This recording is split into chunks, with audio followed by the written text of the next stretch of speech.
Hi everyone, this is Veronica. आज हम बात करेंगे हीट वेव्स की और प्लस डब्ल्यूएमओ की एक रिपोर्ट आई है जिसने 2022 के टेम्परेचर्स के बारे में बात की है। स्पेशली यूरोप के कितने सारे लोगों की मृत्यु अनफॉर्चुनेटली इन हीट वेव्स की वजह से हुई। तो डिटेल में इसके बारे में हम देखेंगे कि डब्ल्यूएमओ की रिपोर्ट क्या कहती है। आपकी कोई भी क्वेरी आप मुझसे कनेक्ट कर सकते हैं because I feel together we can make a huge difference. Topic शुरू करने से पहले मैं आपको बता दूं, पाथफाइंडर आपको दे रहा है free test series and you can win prizes worth 1 lakh. What can be better than this कि आपको एक टेस्ट सीरीज देनी है और आप प्राइजेस जीत सकते हैं। देखिए 23 अप्रैल को आज तो टेस्ट सीरीज थी ही, अब नेक्स्ट 30 अप्रैल को होगी। सो प्रिपेयर रहिए प्राइजेस जीतने के लिए। टेस्ट सीरीज में एनरोल कीजिए। और आगे बढ़ने से पहले मैं आपको बता दूं कि पाथफाइंडर का बैच आ रहा है यूपीएससी फाउंडेशन कोर्स के लिए सिर्फ 7999 में। आप कोड यूज कर सकते हैं पाथ फाइंडर। यहाँ पे आप देख सकते हैं कोड लिखा हुआ है। अर्ली बर्ड ऑफर जो है अब 30 अप्रैल तक रहेगा। इसमें आपको 40 टेस्ट पूरा आपका कोर्स कंप्लीट कराया जाएगा। 900 प्लस आवर्स की लाइव क्लासेस रहेंगी। प्रीलिम्स मेंस इंटरव्यू तक आपकी तैयारी की करवाई जाएगी। 40 टेस्ट रहेंगे प्रीलिम्स के और 10 टेस्ट रहेंगे मेंस के। फ्री मेंस मेंटोरशिप और इंटरव्यू गाइडेंस प्रोग्राम का भी आप लोग हिस्सा रहेंगे अगर आप ये बैच पाथफाइंडर के द्वारा लेते हैं। अर्ली बर्ड ऑफर है कि शुरू में काफ़ी आपको सस्ता पड़ेगा जो 30 अप्रैल तक जो स्टूडेंट्स इसको लेंगे। So you can subscribe. आप मुझे टेलीग्राम पे भी कनेक्ट कर सकते हैं इसके लिंक के लिए। चलिए टॉपिक पे आते हैं। Now what is happening, WMO का रिपोर्ट आया है तो यहाँ पे ये जानना इंपॉर्टेंट हो जाएगा कि डब्ल्यूएमओ की रिपोर्ट का क्या नाम है और कोई भी रिपोर्ट्स, क्योंकि यूपीएससी यूजुअली प्रीलिम्स में ऐसा पूछता है।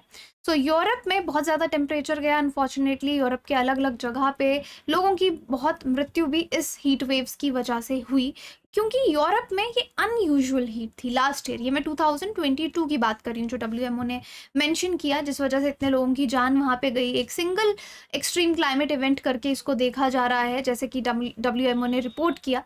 तो जैसे मैंने आपको बोला कि डब्ल्यूएमओ की रिपोर्ट का नाम क्या है, तो आप देख सकते हैं ये एक एनुअल रिपोर्ट है, हर साल आता है। State of global climate report. So you should know state of global climate report कौन निकालता है, ये डब्ल्यूएमओ निकालता है। And WMO is World Meteorological Organization. Okay, अब वैसे तो बहुत से हीट वेव्स अगर आप देखेंगे यूरोप ने एक्सपीरियंस किए हैं समर मंथ्स में। इनफैक्ट विंटर में भी वहाँ पे हीट वेव्स रही। तो आपको अगर मैं डेटा दिखाऊं, 4600 डेथ स्पेन में, 4500 डेथ्स जर्मनी, यूके में 2800। और यूके में ये भी चीज़ देखी गई कि जिन लोगों की उम्र 65 से प्लस थी उनकी जान गई। 2800 लोग फ्रांस में उनकी डेथ हुई। पोर्टुगल में 1000 लोगों की जान गई। तो ऐसा क्या हो रहा है यूरोप में, इतना रिकॉर्ड ब्रेकिंग टेम्परेचर वहाँ पे गया। 40 प्लस डिग्रीज वहाँ पे आज तक नहीं गया था, जो कि 2022 में वो भी क्रॉस किया। हाईएस्ट टेम्परेचर है सिंस 1887 और जिस वजह से इतने लोगों की जान गई। अब लास्ट ईयर की कुछ तस्वीरें तो मुझे भी याद हैं, क्योंकि हमने पाथफाइंडर पे भी काफ़ी वीडियोस कवर की थी। क्योंकि यूरोप एक ठंडा देश माना जाता है, तो वहाँ के जो रोड्स हैं, ये ट्रैफिक सिग्नल की लाइट्स हैं, तो मटेरियल जो यूज़ किया जाता है वो ठंड को टॉलरेट करने के लिए बनाया जाता है कि वो मिनिमम टेम्परेचर्स को टॉलरेट कर सके, क्योंकि हाई टेम्परेचर तो जाता ही नहीं है इतना। बट इस बार क्या हुआ कि आपने देखा रोड्स पिघल रही हैं, ट्रैफिक सिग्नल्स पिघल रहे हैं, रेलवे ट्रैक्स बेंड हो रहे हैं, जिस वजह से ट्रेन को भी रोकना पड़ा। तो इस तरह के नज़ारे जो सिनारियोज थे लास्ट ईयर यूरोप के थे।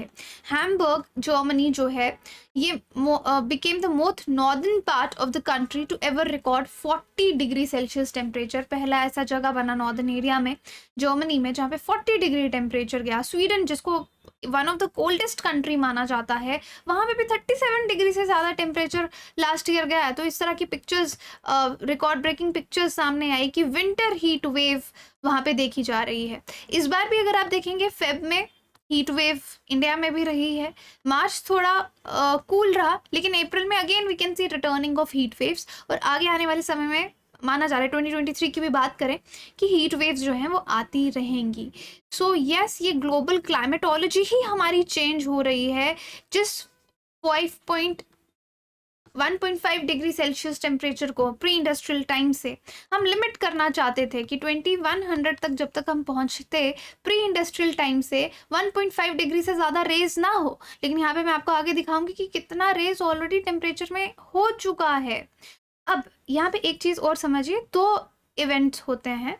आपने सुना होगा, one is La Nina, another is El Nino. Okay, अब इनके डिटेल में नहीं जाऊंगी, ज्योग्राफी के कॉन्सेप्ट हैं, लेकिन आप यहाँ पे ये जान लीजिए कि जब भी ला नीना होता है 2 से 7 साल के बीच में ये चेंज होते रहते हैं। कोई रेगुलर अफेयर नहीं है कि 2 साल के बाद ही ला नीना या 7 साल के बाद ही एल नीनो आएगा, ऐसा नहीं है, कभी भी चेंज होते हैं। ये बेसिकली ओशन के टेम्परेचर से रिलेटेड हैं, कोल्डर एंड वार्मर टेम्परेचर से। लेकिन जब भी स्ट्रॉन्ग ला नीना रहती है तो आप समझ लीजिए कूलिंग इम्पैक्ट ज़्यादा रहता है। कूल जो इम्पैक्ट है वो ज़्यादा रहता है, कूलिंग का इम्पैक्ट, ठंड ज़्यादा रहती है। लेकिन इस बार स्ट्रॉन्ग ला नीना होने के बावजूद भी, ज़्यादा कूलिंग इम्पैक्ट होने के बावजूद भी हमने हीट वेव्स देखा। तो WMO आपको बता रहा है कि क्लाइमेट में कितनी गड़बड़ हो चुकी है। On an average global temperature 2022 में 1.15 डिग्री, तो 1.5 पे हमको लिमिट लगाना है। 1.15 degree already pre industrial time से ज़्यादा जा चुके हैं। अगर हम 1850 से 1900 पीरियड के बीच में देखेंगे तो ये सब बात 2022 की हो रही है। अब आगे देखिए, प्रीवियस ईयर्स की स्टेटस अगर आप देखेंगे, वार्मेस्ट ईयर जो रिकॉर्ड पे अभी तक है वो है 2016 का, जब एवरेज ग्लोबल टेम्परेचर को मेजर किया गया था 1.28 डिग्री सेल्सियस। तो अभी हम 2023 में हैं या 2022 की बात कर रहे हैं। 2100 की बात की जा रही थी कि हमने 1.5 डिग्री से ज़्यादा नहीं जाना। अभी तो कितने साल पड़े हुए हैं, हम ऑलरेडी 1.28 तक पहुंच चुके हैं। ये 1.5 का माइलस्टोन हम अवॉइड करना चाहते हैं।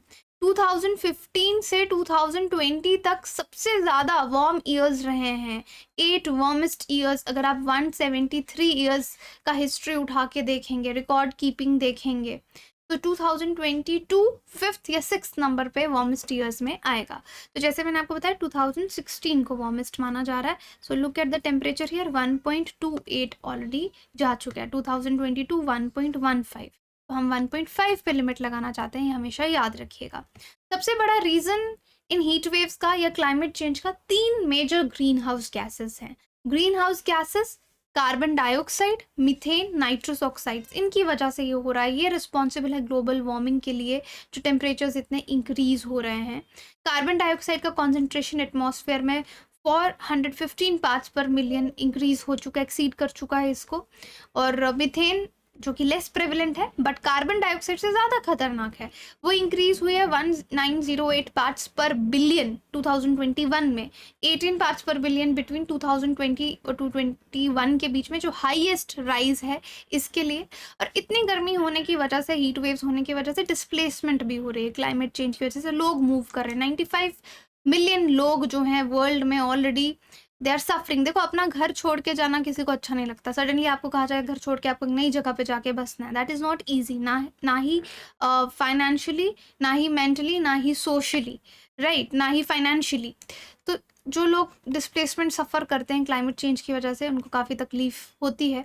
तो मोस्ट पीपल जो डिस्प्लेस हुए हैं वो क्लाइमेट या वेदर रिलेटेड इवेंट्स की वजह से हुए हैं। बॉर्डर्स पे ऐसे लोग हैं, अपने गांव छोड़ के गए हैं, बिकॉज क्लाइमेट चेंज की वजह से काफ़ी चेंजेस अलग अलग जगह पे आए हैं। तो आई होप ये टॉपिक आपको समझ में आया होगा। प्लस जैसे ये ला नीना, एल नीनो की हम बात कर रहे हैं कि ला नीना का फेस ओवर होगा, तो अब माना जा रहा है कि आने वाले समय में El Nino will take over कुछ ही महीनों में।